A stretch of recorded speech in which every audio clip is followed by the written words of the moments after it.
Le débat va continuer. Oui, c'est Keita, votre avis sur cette sortie et cette conclusion, j'allais dire, du mouvement syndical. Alors, premièrement, moi, je ne suis pas surpris. Je m'attendais à ça. Parce que le schéma qu'on a mis en place, c'était un schéma de distraction, de divertissement, c'est-à-dire un jeu de dupes.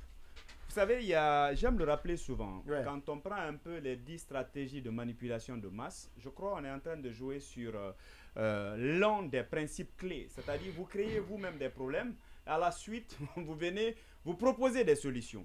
Tout ce qui est en train de se passer en ce moment-là, j'ai l'impression que c'est minutieusement calculé. Le président sait que ça ne va pas dans le pays. Il sait que tous les problèmes qu'on évoque là, il sait que ce n'est pas en faveur de sa gestion.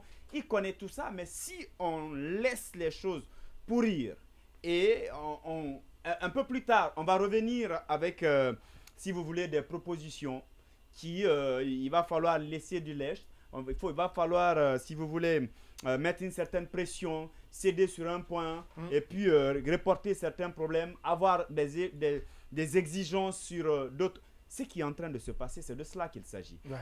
On ne prend pas les Guinéens au sérieux.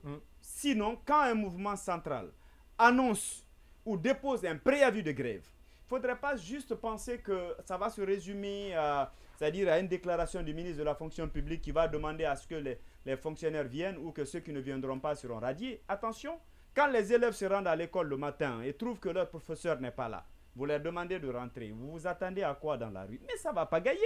Quand vous décidez, c'est-à-dire de radier, par exemple, ceux qui ne sont pas venus parce qu'ils ont obéi à l'appel du mouvement syndical, vous pensez que qu'est-ce qui va se passer? Ce qui reste clair, du moment où c'est plusieurs centrales réunies, je pense bien que le gouvernement devrait prendre cette menace au sérieux. Et si c'était le cas, les acteurs concernés devraient venir autour de la table. Ce n'est même pas nécessaire de parler de commission de dialogue ou de conseil. Ce n'est pas nécessaire parce que ça ralentit un peu la procédure. Parce que lorsque eux ils viennent, vous échangez avec les gens. Est-ce que vous avez l'impression donc que les autorités... Ils ont tendu le bras, mais le poignet est fermé. C'est ça la vérité. Est-ce que les autorités ne doutent donc pas la force de frappe, la capacité de mobilisation ou le mot d'ordre lancé par les syndicats? Est-ce que les autorités ne doutent pas que ce mot d'ordre puisse être boudé par les travailleurs, par les syndiqués? Premièrement, c'est-à-dire le pouvoir en place est fort de quoi? C'est-à-dire des arrangements souterrains, négocier certains à travers les billets de banque, menacer ou bien faire du chantage par rapport à ceux qui travaillent dans l'administration ou qui ont des projets ou en tout cas qui ont des intérêts liés au gouvernement. C'est-à-dire on fait du chantage sur un certain nombre de points, d'autres on va tenter de corrompre certains avec de l'argent et derrière. C'est-à-dire on pense pouvoir étouffer le mouvement. Et là, c'est là-bas où on fait une grosse erreur.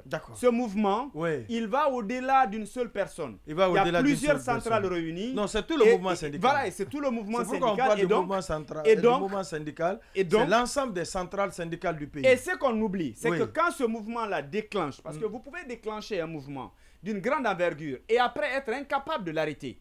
Parce que la frustration a été à un niveau très élevé, de sorte que lorsqu'il y a un simple déclic et que le mouvement, vous déclenchez, vous n'avez rien, vous voulez arrêter le mouvement, vous ne pouvez pas. Ça devient compliqué. Ça va être très compliqué.